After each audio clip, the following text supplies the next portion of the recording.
ಹೇಳಿ, ಯಾರು ಎಲ್ಲಿದ್ದಾರೆ? ನಿಮ್ಮ ಆಡಳಿತ ನಿಮಗೆ ಬೇಕು ಅಂತೀರಾ, ಒಳ್ಳೆ ರೀತಿ ಆಡಳಿತ ಕೊಡಬೇಕು ಅಂತಂದರೆ ಅದೇ ರೀತಿ ಭ್ರಷ್ಟಾಚಾರ ರಹಿತ ಒಬ್ಬ ಹೋದ್ರು ಅಂತಂದರೆ ಅವ್ನಿಗೆ ಏನಾಗಬೇಕು? ಆಫೀಸ್ಗಳಲ್ಲಿ ನೋಡಿ ಕಾಯ್ಕೊಂಡಿರಬೇಕು. ಇವನ್ನದು ಯಾವುದೇ ಒಂದು ನನ್ನದೇ ಒಂದು ಉದಾಹರಣೆ ತೊಗೊಳ್ಳಿ ಸರ್. ಬರ್ತ್ ಸರ್ಟಿಫಿಕೇಟ್ಗೆ 1 ವರ್ಷ ಅಲ್ದಿದ್ದೀನಿ ನಾನು ಕಾರ್ಪೊರೇಷನ್ ಆಫೀಸಿಗೆ. 1 ವರ್ಷ, ಬರೀ ಬರ್ತ್ ಸರ್ಟಿಫಿಕೇಟ್ 1 ವರ್ಷ. ಒಂದು ಸಣ್ಣ ಮಿಸ್ಟೇಕಿಗೆ 1 ವರ್ಷ ಅಲ್ದಿದ್ದೀನಿ ನಾನು. ಇವರು ಇವತ್ತು ಬಾ ನಾಳೆ ಪ್ರತಿ ಸರಿ ಓದೋದಾಗೆಲ್ಲನೂ ಈ ಸಬು ಬೆಳ್ಕೊಂಡು ಕೊನೆಗೆ ನನಗೆ ಸಿಕ್ಕ 1 ವರ್ಷದ ಮೇಲೆ ಯಾವ ರೀತಿ ಆಡಳಿತ ನಡೀತಾ ಇದೆ ನೋಡಿ. ಅಲ್ಲಿ ಯಾವ ಜನಗಳು ಹೆಂಗಿದ್ದಾರೆ, ನಮ್ಮ ಕೆಲಸಗಳನ್ನ ಯಾಕೆ ಕಲಿಸಬೇಕು ಜನರನ್ನ? ಜನ ಬರೋ ಉದ್ದೇಶ ಏನು? ಅವ್ನು ಕೆಲಸ ಆಗ್ತಿದ್ರೆ ಹೋಗ್ತಾನೆ. ಆಫೀಸಲ್ಲಿ ಬಂದು ಕುತ್ಕೊಳ್ಳೋಕ್ಕೆ ಅವ್ನಿಗೆ ತಾಳ್ಮೆ ಇರಲ್ಲ. ಉದಾಹರಣೆ ಬ್ಯಾಂಕ್ ಹೋಗ್ತೀವಿ, ಬ್ಯಾಂಕ್ ಹೋಗ್ಬಿಟ್ಟು ಏನು ಮಾಡ್ತೀವಿ ನಾವು? ದುಡ್ಡು ತೊಗೊಳ್ತಿದ್ದಂಗೆ ನಾವು ರೈಟ್ ಹೇಳ್ತೀವಿ, ಯಾಕೆ ನಮ್ಮ ಕೆಲಸ ಆಗುತ್ತೆ. ಗೌರ್ಮೆಂಟ್ ಹಾಸ್ಪಿಟ್ಲ್ಗಳು ಅಷ್ಟೇ, ಇದು ಆಫೀಸ್ಗಳಲ್ಲೂ ಅಷ್ಟೇ. ನಮ್ಮ ಕೆಲಸಕ್ಕೆ ಅಂತ ಹೇಳಿ ಹೋಗ್ತಾನೆ, ಬೇರೆಯವ್ರ ಕೆಲಸ ನಾವು ಮಾಡಲ್ಲ, ನಮ್ಮ ಕೆಲಸಕ್ಕೆ ಅಂತ ಮಾಡ್ತೀವಿ. ಅವರನ್ನು ಏನು ಮಾಡ್ತಾರೆ? ಬರೀ ಬ್ರೋಕರ್ ಕೆಲಸ ಮಾಡ್ಕೊಂಡಿದ್ದಾರೆ. ಇವತ್ತು ನೀವು ಯಾವುದೇ ಆಫೀಸ್ಗೆ ಹೋಗಿ ಸರ್, ನೀವು RTO ಆಫೀಸ್ಗೆ ಹೋಗಿ, ಕಾರ್ಪೊರೇಷನ್ ಆಫೀಸ್ಗೆ ಹೋಗಿ, ಪ್ರತಿಯೊಂದು ಆಫೀಸಲ್ಲಿ ಬ್ರೋಕರ್ಗಿದ್ದಾರೆ, ಬ್ರೋಕರ್ಸ್ ಇದ್ದಾರೆ, ಪ್ರತಿಯೊಂದರ ಬ್ರೋಕರ್ಸ್ ಇದ್ದಾರೆ. ಆ ಬ್ರೋಕರ್ಸ್ ನೀವು ಬರಬೇಡಿ ಅಂತ ಹೆಂಗೆ ಹೇಳ್ತೀರಾ ನೀವು? ಬ್ರೋಕರ್ಸಿಂದನೇ ಆಫೀಸರ್ಗೆ ದುಡ್ಡು ಹೋಗ್ತಾ ಇರೋದು. ಉದಾಹರಣೆಗೆ ನೀವು ಮೋಟರ್ ವೆಹಿಕಲ್ ಡಿಪಾರ್ಟ್ಮೆಂಟ್ ಎತ್ಕೊಳ್ಳಿ, ಅಲ್ಲಿ ನಾವು ಡೈರೆಕ್ಟಾಗಿ ಹೋಗ್ಬಿಟ್ಟು ನಾವು LLR ಮಾಡ್ಸೋಕೆ ಹೋಯ್ತು ಅಂತಂದರೆ ಅವಕಾಶನೇ ಇರೋದಿಲ್ಲ. ಅದೇ ನೀವು ಬ್ರೋಕರ್ ಕಡೆಯಿಂದ ಹೋಗಿ 5 ನಿಮಿಷಕ್ಕಾಗುತ್ತೆ. ಇದಕ್ಕೆಲ್ಲ ಏನು? ಭ್ರಷ್ಟಾಚಾರ. ಹಿಂದೆ ಇತ್ತು ಭ್ರಷ್ಟಾಚಾರ, ಅದು ಕಡಿಮೆ ಪರ್ಸೆಂಟ್ ಇತ್ತು. ಆದರೆ ಬರ್ತಾ ಬರ್ತಾ ಜನ ಭ್ರಷ್ಟಾಚಾರಕ್ಕೆ ಅಡಿಕ್ಟ್ ಆಗ್ಬಿಟ್ಟಿದ್ದಾರೆ.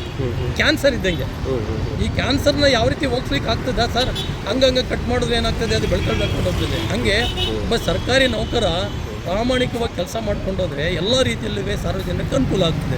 ಅದು ಎನಿ ಡಿಪಾರ್ಟ್ಮೆಂಟೇ, ಅದು ಇದು ಅನ್ನಂಗಿಲ್ಲ. ಬಟ್ ಸರ್ಕಾರ ಅಂತ ಎಷ್ಟು ಕಂಟ್ರೋಲ್ ಮಾಡೋಕ್ಕಾಗುತ್ತೆ ಸರ್? ಸರ್ಕಾರ ಕಂಟ್ರೋಲ್ ಮಾಡೋದು ನಾವು ಮನುಷ್ಯರಲ್ವಾ ಸರ್? ನಮಗೆ ಸರ್ಕಾರ ಅಪಾಯಿಂಟ್ಮೆಂಟ್ ಮಾಡಿಲ್ವಾ? ನಮ್ಮನ್ನು ಯಾಕೆ ಅಪಾಯಿಂಟ್ಮೆಂಟ್ ಮಾಡಿರೋದು? ಸಂಬಳ ಕೊಡ್ತಾ ಇಲ್ವಾ ಸರ್ಕಾರ? ನಮ್ಮ ಪ್ರಾಮಾಣಿಕ ಕೆಲಸ ಮಾಡೋಕ್ಕೆ ಏನು ರೋಗ ಇವ್ರುಗಳಿಗೆ ಅಂತ ಹೇಳೋದು. ಬಟ್ ಒಂದು ಸಿಚುವೇಶನ್ ಇರುತ್ತೆ ಸರ್, ಆ ಟೈಮಲ್ಲಿ ನನಗೆ ಕೆಲಸ ಬೇಗ ಆದರೆ ಸಾಕು ಅನ್ನೋ ಒಂದು ಮನೋಭಾವದಲ್ಲಿ ಈಗ ಇವರು ಸಕಾಲ ಅಂತ ಮಾಡಿದ್ರು ಸರ್. ಸಕಾಲದಲ್ಲಿ ಏನು, ಇಷ್ಟು ದಿನದಲ್ಲಿ ಕೆಲಸ ಆಗಬೇಕು ಅಂತ ಇದೆ, ಅವ್ರು ಮಾಡಿಕೊಡ್ಬೇಕು. ಯಾಕೆ ಮಾಡಲ್ಲ? ಈ ಒಂದು ಸರ್ಕಾರಿ ನೌಕರ ದುಡ್ಡಿಗೆ ಕಾಯ್ತಾ ಇರ್ತಾನೆ. ನೀವು ಉದಾಹರಣೆ ಹೇಳ್ತೀನಿ ಕೇಳಿ. ಈ ಖಾತೆಗೆ ನಾನು ಇದು ಟ್ಯಾಕ್ಸ್ ಕಟ್ಬಿಟ್ಟು ಅಪ್ಲೈ ಮಾಡಿದೆ. ಎಲ್ಲಿ ಊಟಗಳಲ್ಲಿ ಎಲ್ಲ ಅಪ್ಲೈ ಮಾಡಿದೆ. ಏನು ಅಲ್ಲಿ ಹೋಯ್ತು ಅಂತಂದ್ರೆ 20 ಕೋಟಿ 15 ಸಾವಿರ ಕೊಡಿ ನಮಗೆ ಈ ಖಾತೆ ತೊಗೊಳಕ್ಕೆ. ನಾನು ಅಯ್ಯೋ ನೀನು ಈ ಖಾತೆನಾದರೂ ಇಟ್ಕೊ, ನೀನು ಏನಾದರೂ ಇಟ್ಕೊ, ನಾನು ಬರೋದಿಲ್ಲ ಅಂತೇಳಿ ಒಂದು 8 ತಿಂಗಳು ಬಿಟ್ಕೊಂಡು ಹೋದೆ. 8 ತಿಂಗಳು ಬಿಟ್ಕೊಂಡು ಹೋಗಿ ಏನು ರೀ ಇಷ್ಟು ದಿನ ಬಿಟ್ಕೊಂಡು ಬಂದಿರಲ್ಲ ಅಂತ ನಾನು ಹೇಳಿದೆ. ನಿಮ್ಮ ಇದೇ ಆಡಳಿತದಲ್ಲೇ ಸರಿ ಇಲ್ವಲ್ಲ ಸ್ವಾಮಿ, ಅದಕ್ಕೆ ನನಗೆ ಇದೆ ಈ ಖಾತೆ ಅವಶ್ಯಕತೆ ಇಲ್ಲ. ಯಾಕಂದರೆ ನಾನು ದುಡ್ಡು ಕೊಡೋಲ್ಲ, ನಾನು ಮಾಡ್ಕೊಳ್ಳಿದ್ರೆ ನೀವೇ ಇಟ್ಕೊಳ್ಳಿ, ಈ ಖಾತೆಯಿಂದ ನನಗೇನು ಪ್ರಯೋಜನ ಇಲ್ಲ ಅಂತಂದೆ. ಆಮೇಲೆ ಅವರು ಗೌರ್ಮೆಂಟ್ ಫೀಸ್ 500 ರೂಪಾಯಿ ಕೊಟ್ಟು 400 ರೂಪಾಯಿ ಕೊಟ್ಬಿಟ್ಟು ಬನ್ನಿ ಅಂತ ಕೊಟ್ಬಿಟ್ಟು ಬಂದಲ್ಲಿ ಈ ಖಾತೆ ನನಗೆ ಕೊಟ್ಟು. ಈ ಖಾತೆ ಅಂದರೆ ಸರ್ ಅದೇನೇ ಎಲೆಕ್ಟ್ರಾನಿಕ್ ಖಾತೆ. ಈಗ ಎಲ್ಲ ಗೊತ್ತಿಲ್ವಾ ನಿಮ್ಗೆ ಈ ಖಾತೆ? ಇದು ಯಾವುದು ಈಗ ನಮ್ಮ ಮನೆ ನಮ್ಮ ಇದು ಸೈಟು ಅದು ರೆಕಾರ್ಡ್ ಆಗುತ್ತೆ. ಮುಂಚೆ ಖಾತೆ ಮಾಡ್ತಿರೋದು ಎಲೆಕ್ಟ್ರಾನಿಕ್ ಇದರಲ್ಲಿ ಕಂಪ್ಯೂಟರೈಸ್ಡ್ ಬರ್ತದೆ ಈ ಖಾತೆ ಅಂತ. ಆ ಬೇಸ್ ಮೇಲೆ ಹೇಳಿದ್ರು ಜನ. ಇವತ್ತಿಗೂ ನೀವು ಯಾವುದೇ ಗ್ರಾಮ ಪಂಚಾಯತಿಗೆ ಹೋಗಿ ಈ ಖಾತೆಗೆ ಅಪ್ಲೈ ಮಾಡಿ ವರ್ಷ ಆಗಿರ್ತದೆ, ಇವತ್ತರೆಗೂ ಅದು ಈ ಖಾತೆ ಸಂಬಂಧಪಟ್ಟರು ಕೊಟ್ಟಿಲ್ಲ. ಯಾಕೆ? ದುಡ್ಡುಗೋಸ್ಕರ ಕಾಯ್ಕೊಂಡಿದ್ದಾರೆ. ಯಾಕೆ ಸರ್ಕಾರ ಇವ್ರಿಗೆ ದುಡ್ಡು ಕೊಡಲ್ವಾ? ಹೇಳಿ ನೋಡೋಣ. ದುಡ್ಡು ಕೊಟ್ಟ ಮೇಲೆ ಇವ್ರ ಕೆಲಸ ಏನು? ಡ್ಯೂಟಿ ಮಾಡಬೇಕು. ಇವ್ರಿಗೆ ಪ್ರತಿ ತಿಂಗಳು ಇವ್ರದ್ದು ವರ್ಷಕ್ಕೆ ಇಂಕ್ರಿಮೆಂಟು, ಈ ವರ್ಷ 6 ತಿಂಗಳು ಒಂದು ಸಾರಿ DA ಯಾಕೆ ಕೊಡ್ತದೆ ಸರ್ಕಾರ? ಕೆಲಸ ಮಾಡಲಿ ಅಂತ ತಾನೇ ಕೊಡೋದು. ಇವ್ರು ಈ ಥರ ಕಂತ್ರಿ ಕೆಲಸ ಮಾಡ್ಕೊಂಡು ಕುತ್ಕೊಂತು ಅಂತಂದರೆ ಯಾರಿಗೆ? ಸರ್ಕಾರಿ ನೌಕರರಿಂದ ಸರ್ಕಾರಕ್ಕೆ ಕೆಟ್ಟ ಹೆಸರು ಬರ್ತಿದ್ದೀವಿ ನಾವು, ಮಿನಿಸ್ಟ್ರಿಗಳಿಂದ ಬರೋದಲ್ಲ. ನೀವು ಯಾವುದೇ ಒಂದು ಸಿಸ್ಟಮಲ್ಲಿ ಇಕ್ಕೋಗಿ. ಈಗ ನಿಮ್ಮನ್ನು ನಂಬಿ ನಾನು ಬಂದಿರ್ತೀನಿ, ನೀವೇನು ಮಾಡಬೇಕು? ಅದಕ್ಕೆ ತಕ್ಕಂತೆ ನಡ್ಕೋಬೇಕು.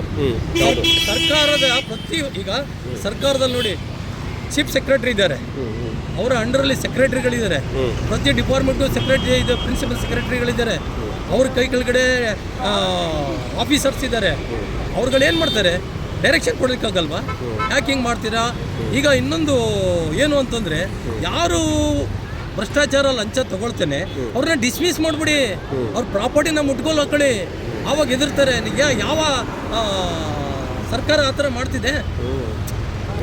ಈಗ ಅವನು ಲಂಚೆ ಹೊಡೆದು ಸಿಕ್ಕಾಕೊಂಡ್ರು ಪ್ರಾಪರ್ಟಿ ನೀವು ಪೇಪರಲ್ಲಿ ನೋಡ್ತಿರ್ಬೋದು ನೀವು, ಲೋಕಾಯುಕ್ತರು ಅಲ್ಲಿ ಹಿಡಿದ್ರು ಇಲ್ಲಿ ಹಿಡಿದ್ರು ಅಂತೀರಿ. ಹಿಡಿದ ಮೇಲೆ ಏನು ಮಾಡ್ತಿದ್ದಾರೆ, ಬೆಳಕಿಗೆ ಬರಲ್ಲ. ಹಿಡಿದ್ ಮಾತ್ರ ಪೇಪರ್ ಬರ್ತಿದೆ, ಮುಂದೆ ಏನಾಯ್ತು ಅಂತ ನನಗೆ ಗೊತ್ತಿಲ್ಲ. ಮುಂದೆ ಅವ್ನು ದುಡ್ಡು ತೊಗೊಂಡು ಹೋಗ್ತಾನೆ, ಯಾರಿಗೂ ಹೋಗ್ತಾನೆ, ಎಲ್ಲರಿಗೂ ಸುರ್ಕ ಬರ್ತಾನೆ. ಅದೇ ಬದಲು ನೀವು ಯಾವನು ಭ್ರಷ್ಟಾಚಾರ ಮಾಡಿ ಅವನು ಸಿಕ್ಕಾಕೊಳ್ತಾನೆ, ಅವನ ಕೆಲಸದಿಂದ ಡಿಸ್ಮಿಸ್ ಮಾಡಿಬಿಟ್ಟು ಒಂದು ಪ್ರಾಪರ್ಟಿನ ಮುಟ್ಕೊಳ್ಳಿ. ಆವಾಗ ನೋಡಿ ಒಂದು 10-15 ಜನಕ್ಕೆ ಮಾಡ್ತು ಅಂತಂದರೆ ಜನ ಡೀಸೆಂಟ್ರಿ ಮಾಡ್ಕೊಂಡು ಮರ್ಯಾದೆಯಿಂದ ಕೆಲಸ ಮಾಡ್ತಾರೆ. ಹೌದು, ಇದನ್ನು ಮಾಡೋಕ್ಕಾಗಲ್ಲ ಗೌರ್ಮೆಂಟು. ಭ್ರಷ್ಟಾಚಾರನ ಸಾಕೋದಲ್ಲ, ಭ್ರಷ್ಟಾಚಾರನ ಕಟ್ ಮಾಡಬೇಕು ಅಂತಂದರೆ ಅವ್ರನ್ನ ತೆಗಿಬೇಕು, ಕೆಲಸದಿಂದ ತೆಗಿಬೇಕು. ಸರ್ವಿಸ್ ರೆಕಾರ್ಡಲ್ಲಿದೆ ಸರ್. ಇನ್ನು ನಾವು ಕೆಲಸಕ್ಕೆ ಸೇರಿಕೊಂಡಾಗ ಪ್ರಾಮಾಣಿಕವಾಗಿ ಕೆಲಸ ಮಾಡ್ತೀವಿ, ಭ್ರಷ್ಟಾಚಾರ ರಹಿತ ಅಂತೆಲ್ಲ ಇದೆ. ಆದರೆ ಮಾಡ್ತಿರೋದೇನು ಇವರು, ಕೆಲಸಕ್ಕೆ ಎಲ್ಲಿ ನಮಗೆ ದುಡ್ಡು ಸಿಕ್ಕುತ್ತೆ ಅನ್ನೋ ಡಿಪಾರ್ಟ್ಮೆಂಟ್ ಕಡೆ ಗಮನ ಹರಿಸ್ತಾರೆ, ಈ ಬಾಕಿ ಕಡೆ ಗಮನ ಹರಿಸೋದಿಲ್ಲ. ಇವ್ರನ್ನ ಯಾವಾಗ ಇವನು ಸಿಕ್ಕಾಕೊಳ್ತಾನೆ ಭ್ರಷ್ಟಾಚಾರದಲ್ಲಿ ದುಡ್ಡು ತೊಗೊಂಡಿದ್ದಾನೆ ಅಂತಂದ ಮನೆ ಇವನು ಮುಲಾಜೆ ಇರಬಾರ್ದು. Dismiss from the service and no benefits ಏನು ಮಾಡಿದ್ದಾನೆ ಅದನ್ನೆಲ್ಲ ಮುಟ್ಕೊಳ್ಳಿ ಹಾಕಲಿ ಸರ್ಕಾರ. ಯಾಕೆ ಭ್ರಷ್ಟಾಚಾರ ಹೋಗಲ್ಲ ಹೇಳಿ ನೋಡೋಣ. ಇದನ್ನು ಮಾಡೋ ಕೆಪಾಸಿಟಿ ಯಾರಿಗಿದೆ? ಯಾರಿಗೂ ಇಲ್ಲ.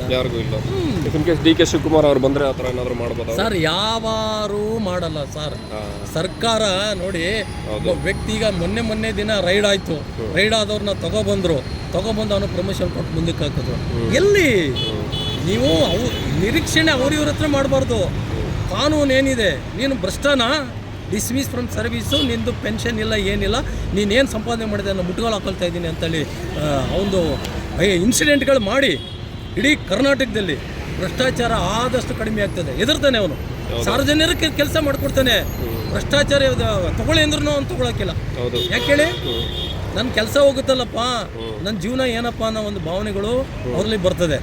ಇಲ್ಲ ಹೋದರೆ ಯಾರು ಇವ್ರನ್ನ ಡಿಸ್ಮಿಸ್ ಫ್ರಮ್ ಸರ್ವೀಸು ಅವರು ಮಾಡಿರೋ ಒಬ್ಬ ಲೆಕ್ಕ P1 ಅನ್ನೋನು ಕೊಪ್ಪಳದಲ್ಲಿ ಬೇಕಾದಷ್ಟು ಪ್ರಾಪರ್ಟಿ ಮಾಡಿದೆ ಅಂದರೆ ಅವ್ನು ಯಾವ ರೀತಿ ಮಾಡಿದ್ದಾನೆ? ಒಬ್ಬ P1 ಅವ್ನೇನು ಮಾಡಿದ್ರು, ಅವನದು ದುಡ್ಡು ಇಸ್ಕೊತಾರೆ ಮತ್ತೆ ಬೇರೆ ಕಡೆ ಪೋಸ್ಟಿಂಗ್ ಆಗ್ತದೆ. ಯಾಕೆ ಬೇಕದು? ಅವನ ಸರ್ವಿಸಿಂದ ಡಿಸ್ಮಿಸ್ ಮಾಡಿಬಿಡಿ. ಡಿಸ್ಮಿಸ್ ಮಾಡೋನು ಏನು ಪ್ರಾಪರ್ಟಿ ಮಾಡ್ಕೊಳಕ್ಕೆ ಅದನ್ನೆಲ್ಲ ಮುಟ್ಕೋಲ್ ಹಾಕೊಳ್ಳಿ. ಕಾನೂನು ಮಾಡಲಿ. ಈಗ ಕಾನೂನು ಯಾರು ಮಾಡತಕ್ಕಂಥದ್ದು ಸರ್ಕಾರ ಮಾಡುತ್ತಾನೆ.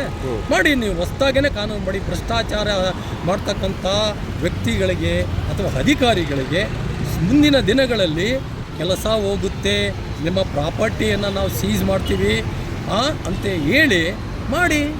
ಹೌದು.